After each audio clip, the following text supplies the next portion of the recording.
Je l'ai cueilli à différents moments de son cycle vital. Alors, je l'ai cueilli plus tôt dans l'été, quand les fleurs étaient magnifiques. Puis ensuite, ce qui arrive, c'est que la fleur, l'ombelle de fleurs se referme.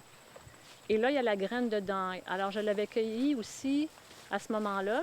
Ça a donné vraiment des images totalement différentes, mais à partir de la même plante. C'est la carotte sauvage. Moi, c'est un peu comme un travail d'herboriste. Je vais dans la nature, je cueille des choses, je vais les faire sécher et je vais les mettre en aplat. Ensuite, ils vont me servir pour faire un collage sur mon carton. Et ça va devenir ma matrice. La collagraphie est aussi une technique qui permet d'embosser le papier parce qu'on a l'épaisseur de la plante là, qui va donner une empreinte sur le papier mouillé. C'est une technique assez fastidieuse, assez complexe techniquement. J'ai souvent la chance de travailler à l'Atelier circulaire à Montréal. J'ai travaillé dernièrement avec Paul Mengy, j'ai eu ce plaisir. C'est une maître technicienne excellente. Fait que c'est le fun de travailler à deux parce que ces grandes plaques-là, ça peut prendre jusqu'à 2 heures pour ancrer, placer l'encre avant de faire une impression.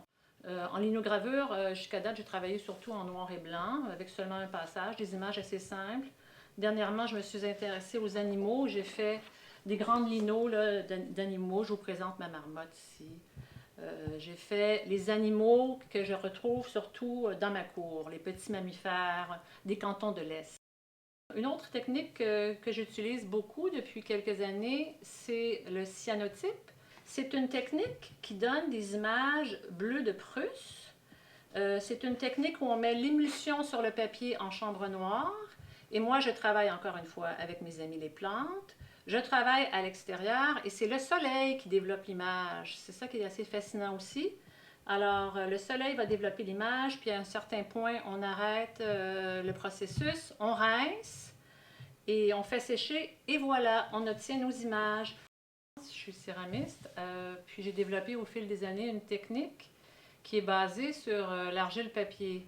Alors l'idée, c'est assez simple, c'est qu'on ajoute de la fibre de papier dans un mélange d'argile liquide et ça fait que ça permet de faire des trempages.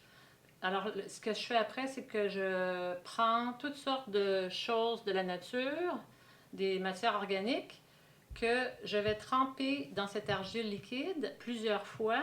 Alors ça va enrober ma forme et je travaille à partir de ça. Moi, je suis tout à fait intéressée par cette notion que l'art est relié à la vie. C'est pas deux choses séparées. Ma passion pour les plantes, elle se traduit aussi dans mon intérêt pour l'herboristerie.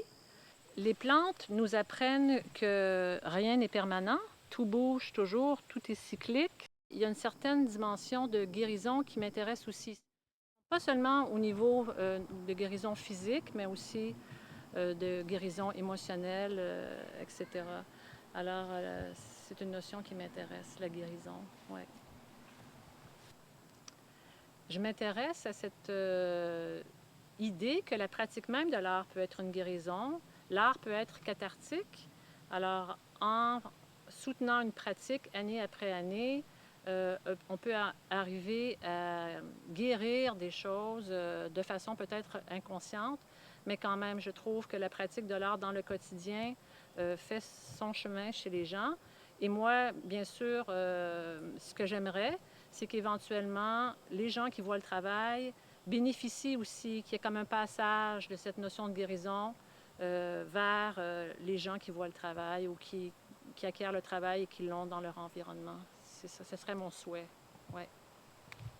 Parce qu'on est dans une culture où on est vraiment invité à vivre ici, là. Moi, je suis de plus en plus intéressée à ce qu'on descende un peu là, en bas des oreilles. Mon art n'est pas du tout conceptuel. J'ai quand même un thème, je réfléchis beaucoup à notre relation aux plantes, à la nature, mais dans ce que je fais, c'est pas, j'essaie pas de démontrer une idée ou c'est assez intuitif. Cultiver la pleine conscience, c'est comme cultiver un jardin. C'est un travail quotidien, c'est un travail qui demande une certaine discipline. Réapprendre, dans le fond, une façon d'être. réapprendre une certaine qualité de présence. Puis je suis convaincue que ça a ensuite un effet sur ma pratique artistique, sur la façon dont je conçois mes travaux. Donc, ce serait un lien à faire. Et ultimement, mon souhait, ce serait pour le visiteur aussi de lui permettre de décrocher du mental puis d'être dans l'ici maintenant. De là l'idée d'utiliser ici une multitude de cyanotypes pour que ce soit un peu, que le visiteur se sente un peu enrobé, si tu veux, enrobé par les images. Ouais. Les champs d'intérêt sont assez larges, mais pour moi, à la fin, tout ça, ça se regroupe. La santé, la spiritualité, l'écologie et l'art. Parce que l'art est certainement pas dans son petit casier indépendant. L'art, pour moi, est complètement relié à la vie.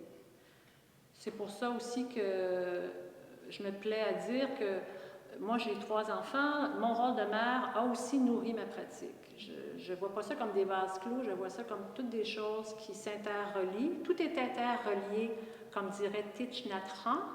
Tout est interrelié. Alors, aussi mon travail d'enseignement, c'est relié à ma pratique. Mon travail d'enseignement me nourrit ma pratique. J'espère que d'une certaine façon, je nourris mes étudiants, ils me nourrissent. C'est comme des vases communicants, tout ça. Ouais. Rendons grâce à la nature et voyons la beauté des choses qui nous entourent. Les choses très simples.